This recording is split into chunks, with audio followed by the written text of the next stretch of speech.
എന്തൊരു വേണം കൗസു? കലം. കലോ? കല അടുപ്പത്തിരിക്ക, ചട്ടും വേണം തരാം. अरे बुद्धू, मेरा कलम कहाँ है? ओ मेरा कलम सर आपकी कलम पॉकेट में है. गलत. आपकी कलम नहीं, आपका कलम.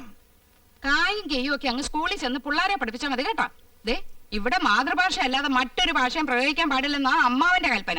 അത് മറക്കണ്ട. കൗസു, ഇന്നിപ്പ എന്താ ഇത്ര തിരക്ക് പിടിച്ച പണി? ഇന്ന് തിങ്കളാഴ്ച എന്നറിഞ്ഞൂടെ? ठीक है, आज सोमवार है. ഡ്യൂട്ടി മാറി. ഇന്ന് പ്രാവ ഉണ്ടാക്കേണ്ട ചുമതല എനിക്കാ. അപ്പൊ ഉച്ചഭക്ഷണത്തിന്റെ ഡ്യൂട്ടി? അതാണെന്ന് വലിക്ക. ഓ, ഇന്നെങ്ങനെ രുചികരമായിട്ടുള്ള ഭക്ഷണം കഴിക്കാലോ.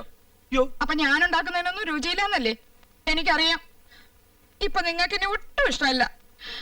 എന്റെ വീട്ടിൽ വന്ന് ഹിന്ദി ട്യൂഷൻ എടുത്തതും പ്രേമിച്ചതും കല്യാണം കഴിച്ചതും അന്നൊരു ഹിന്ദി പാട്ട് പാടുമായിരുന്നല്ലോ, ഒക്കെ മറന്നില്ലേ? സഹിച്ചല്ലേ പറ്റൂ. 5 പിള്ളേരുടെ അമ്മയായി പോയില്ലേ?